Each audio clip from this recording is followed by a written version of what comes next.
If you remember the launch of the Xbox One, you probably recall the intense hype surrounding Ryse, Son of Rome.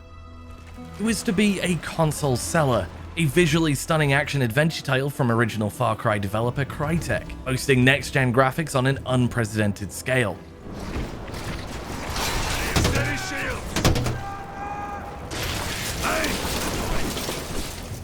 Indeed, Ryse still holds up to be one of the best looking games of the entire Xbox One era, but it wasn't all smooth sailing for the project, enduring a fairly lengthy and turbulent development period.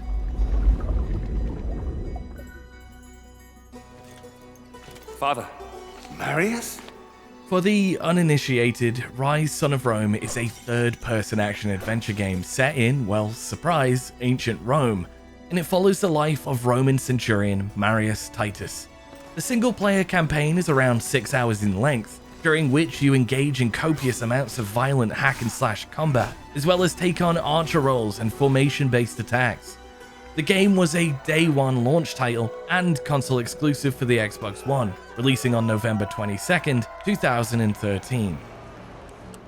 But before all of that, Ryse had suffered from an unsettled development history, going all the way back to the mid-2000s. The game was originally revealed as a first-person action title called Codename Kingdoms, before it eventually evolved into Ryse, a Kinect-based title scheduled to launch on the Xbox 360. There were even fairly lengthy trailers released at both the 2010 and 2011 E3 Expos in Los Angeles, with the latter showcasing Kinect controls being used to slaughter enemies with your sword. As progress on Ryse continued, the Kinect became less and less of a factor. Former Crytek CEO Chevat Yerli revealed to Polygon in 2013 that the company had developed internal prototypes for testing, each containing various levels of Kinect involvement, and eventually deciding that the game would work better as a primarily controller-based title. The Kinect's influence proved less integral as time wore on, and by launch, Ryse Son of Rome was only utilizing the Kinect for optional voice commands.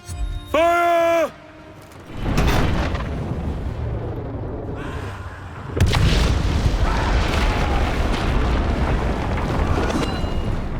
By now, there was also the matter of the upcoming console generation to contend with. The game was officially switched from an Xbox 360 project to an Xbox One launch title in May of 2013, and another trailer debuted a month later at E3 in Los Angeles, showcasing a couple of segments from the third level in the game.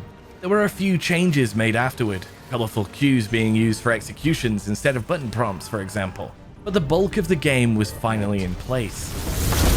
If it was any more real, it would be real. The all-in-one Xbox One. Well, it's been great to see our customers finally get their hands to play the games. We have Ryse, a brand new IP game. As a fan, I cannot wait. I can't wait for the holidays. A good deal of Ryse's lasting legacy can be attributed to its outstanding visuals, which proved a massive step up from the Xbox 360's capabilities back in November of 2013. The game boasts highly detailed and lifelike facial movements in particular, including near-perfect lip-syncing, whilst giant set pieces and explosion-filled combat sequences are found in abundance. Take the start of the game, for example. It begins with Marius navigating a burning city as he plows through enemies without mercy, and later transitions to a catapult-based segment in which you set off various explosions throughout the environment. It ascends into a spectacle of awe-inspiring demolitions and camera shakes, and yet despite the intense level of action on screen, the game somehow manages to retain a buttery smooth frame rate throughout. Ryse's cutscenes are no less impressive. Crytek utilized Andy Serkis's Imaginarium Productions to help develop the game's motion capture sequences, resulting in a highly realistic look. Up to 12 actors could be performance captured in any one scene, with the protagonist being played by John Hopkins of Midsomer Murders and Poldark fame. Additional actors on the project included Rachel McDowell from Mamma Mia the movie and Quantum of Solace, and Gerald Kidd from Casualty or Sherlock. Their committed performances really add to the intrigue of the story, which starts off slow but quickly develops. There are plenty of twists and turns as more characters are added into the mix, and the final few hours are highlighted by some particularly dramatic storytelling, complete with engaging combat segments and a satisfying finale.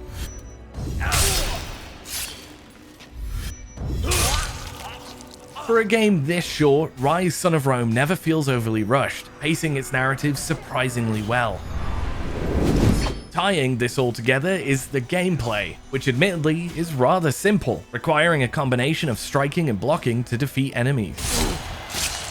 The depth comes from the combo system, which allows you to chain kills together to earn specific boosts and perks. You select these via the D-pad, health boosts for example, or damage improvements. And there's also a focus gain meter, which allows you to deliver Superman levels of damage for a short period of time. Ryse's combat has come under fire on occasion for its repetitive nature, and outside of a few archer, catapult, and formation-based segments, it's admittedly a bit samey. But there's an elegance to the flow of Ryse's combat, which keeps things engaging throughout its 6-hour run.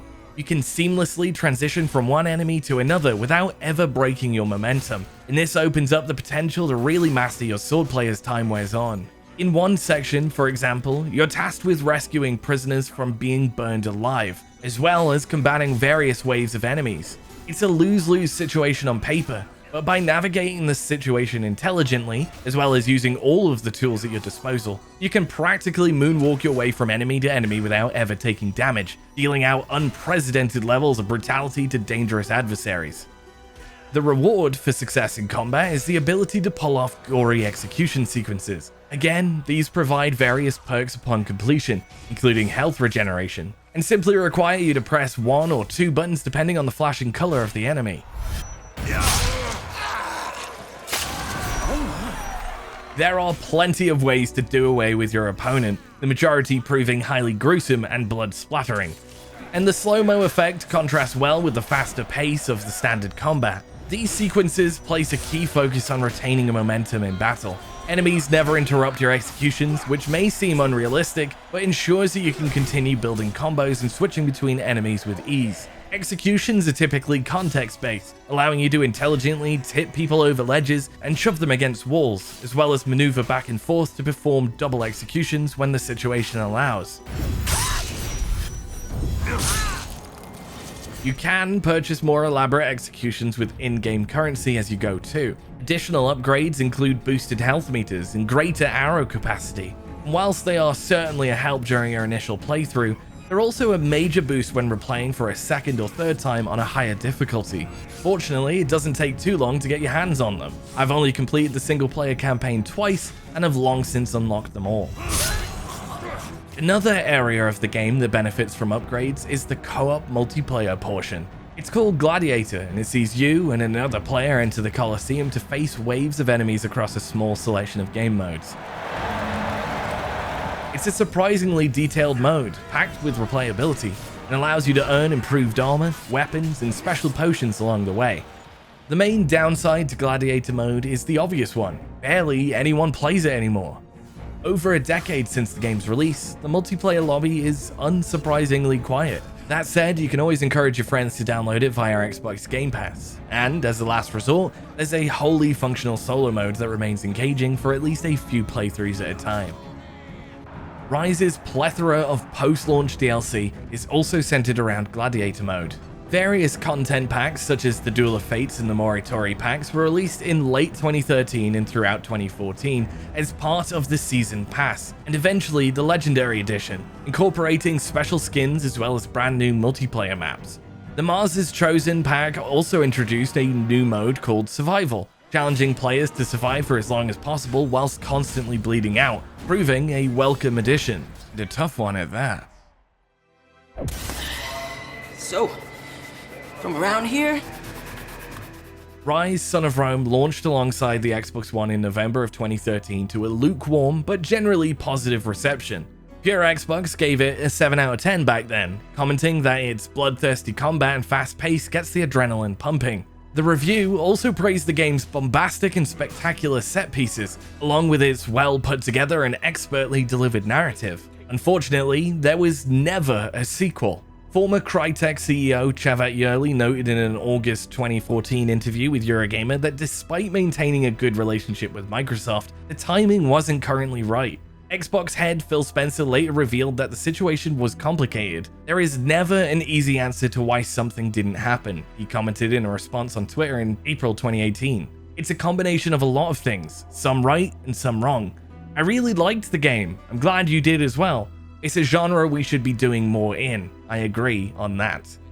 Crytek also went through various transitions in the years following Ryse: Son of Rome's release. This included the closure of 4 studios back in December 2016, as well as a change of CEO in 2018, with Chevet Yerli stepping down from the role and his 2 brothers taking over.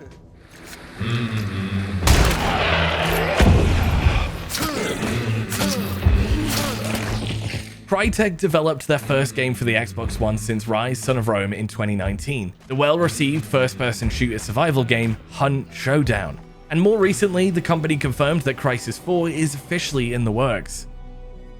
Perhaps Ryse 2 isn't to be then, which seems a shame. Despite its shortcomings, the original game remains a cult favorite, and looked to have built a solid platform for a more involved and lengthy sequel. It remains a key part of Xbox history regardless, proving one of the more memorable launch titles and Xbox exclusives of the past decade plus, entertaining Xbox One adopters from day one with its mesmerizing visuals, engaging story, and brutal combat.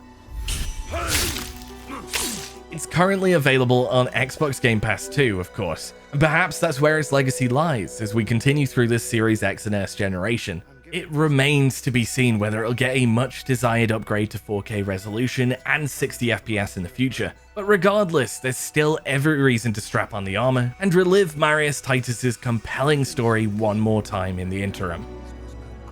What do you think of Ryse: Son of Rome? Have you played it yet? And if not, are you interested? Let us know in the comments below. If you like this kind of video, be sure to let us know and we'll make more of them in the future. As always, thanks for watching and getting to this part of the video. I'm Craigo of Pure Xbox, but a huge thank you to Fraser Gilbert for writing this. I simply just narrated it. All the props go to him. All that's left to say is bye-bye for now. Cheerio!